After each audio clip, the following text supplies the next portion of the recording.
हमारी कहानी empire of devotion की सेकेंड पार्ट की आज हम शुरुआत करने वाले हैं, जिसका शीर्षक है जब एक सोच दूसरी सोच से टकराती है।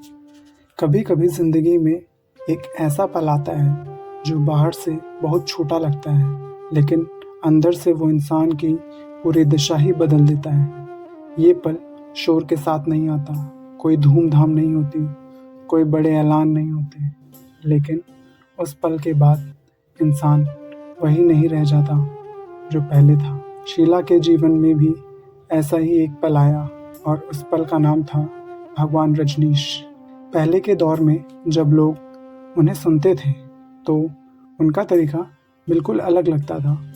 वो परंपरा की भाषा में बात नहीं करते थे।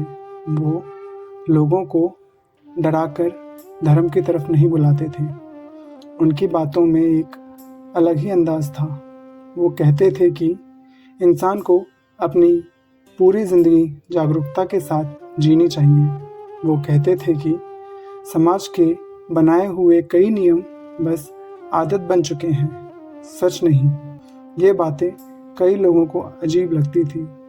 कई लोग उनसे प्रभावित हो जाते थे और कुछ लोगों को तो लगता था कि ये सोच उनके अंदर चल रही किसी छुपी हुई आवाज़ को शब्द दे रहा है।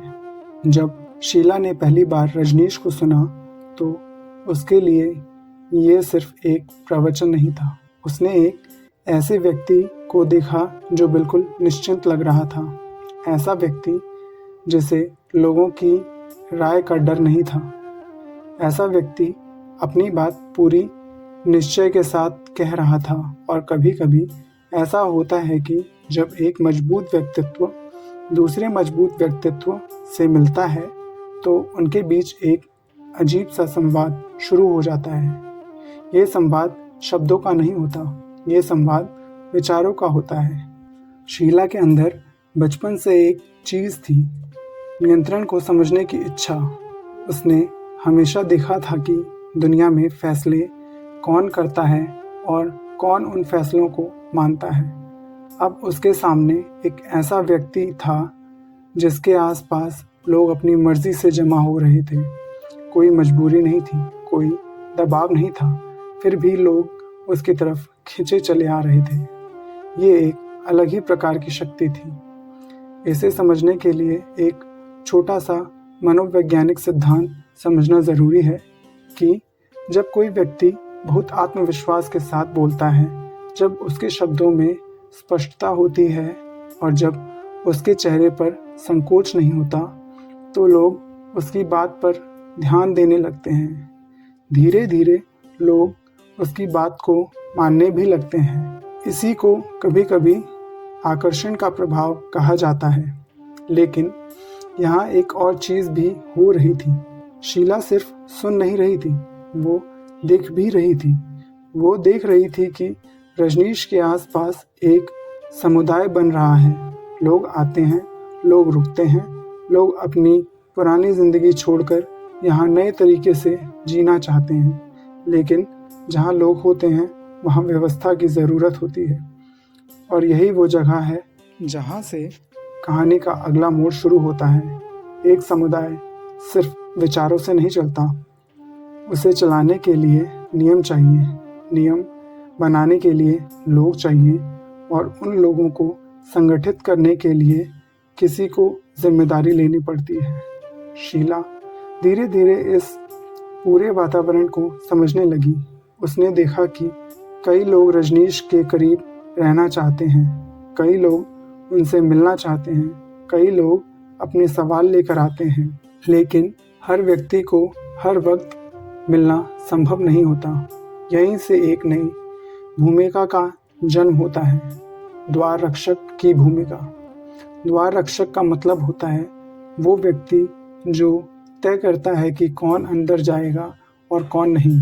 बहुत लोगों को लगता है कि असली शक्ति हमेशा उस व्यक्ति के पास होती है जो सबसे ऊपर बैठा है, लेकिन कई बार असली शक्ति उस व्यक्ति के पास होती है जो उस ऊपर वाले व्यक्ति तक पहुंचने को नियंत्रित करता है। ये एक बहुत गहरी मनोवैज्ञानिक सच्चाई है। जब किसी व्यक्ति के पास पहुंच सीमित हो जाती है तो उस तक पहुंच बनाने वाले लोग और भी महत्वपूर्ण हो जाते हैं। धीरे धीरे शीला उस व्यवस्था का हिस्सा बनने लगी।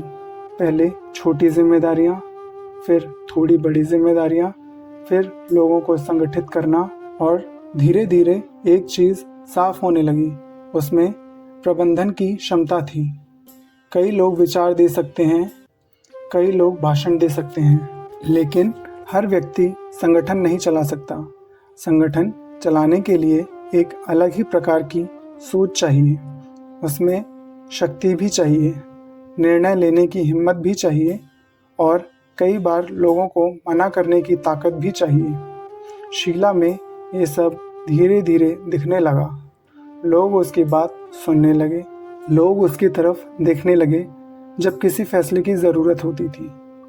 ये सब एक दिन में नहीं हुआ, ये धीरे धीरे हुआ, और जब किसी व्यक्ति को धीरे धीरे जिम्मेदारी मिलती है तो उसका आत्मविश्वास भी बढ़ता है। उसे लगने लगता है कि वो सिर्फ एक साधारण सदस्य नहीं रहा, वो अब इस पूरे संगठन का एक महत्वपूर्ण हिस्सा बन रहा है। यहाँ से एक और मनोवैज्ञानिक प्रक्रिया शुरू होती है। जब कोई व्यक्ति किसी बड़े उद्देश्य से जुड़ जाता है तो वो अपनी पहचान उस उद्देश्य से जोड़ देता है। उसे लगता है कि उसका अपना अस्तित्व भी उसी से जुड़ा हुआ है। अगर संगठन मजबूत होगा तो वो खुद मजबूत होगा। अगर संगठन पर हमला होगा तो उसे लगेगा कि उस पर हमला हुआ है।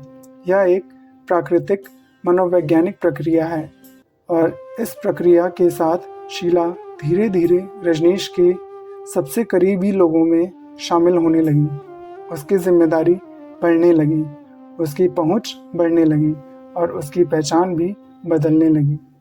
अब वो सिर्फ एक श्रोता नहीं थी, अब वो एक ऐसा व्यक्ति बन रही थी जो अंदर की व्यवस्था को संभाल रहा था। ये वो दौर था जब बाहर से सब कुछ शांत लग रहा था। लोग प्रवचन सुन रहे थे, लोग नए जीवन शैली अपना रहे थे, लेकिन अंदर ही अंदर एक और चीज़ हो रही थी। एक व्यक्ति धीरे धीरे शक्ति के और करीब जा रहा था, और शक्ति के करीब जाना हमेशा एक परीक्षा होती है, क्योंकि शक्ति सिर्फ सुविधा नहीं देती, वो जिम्मेदारी भी देती है, और कई बार कठिन निर्णय लेने की मजबूरी भी। शीला अब उस रास्ते पर कदम रख चुकी थी जहाँ से वापस लौटना मुश्किल होता है। उसने शायद उस वक्त ये नहीं सोचा होगा कि आगे चलकर उसका नाम दुनिया भर में इतना चर्चा का विषय बन जाएगा।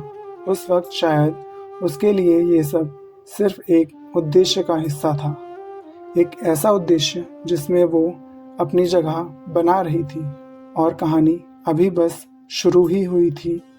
अगला चरण और भी गहरा होने वाला था, क्योंकि जब शक्ति और विश्वास एक साथ बढ़ते हैं तो कहानी सिर्फ व्यक्ति की नहीं रहती, वो एक पूरे आंदोलन की कहानी बन जाती है।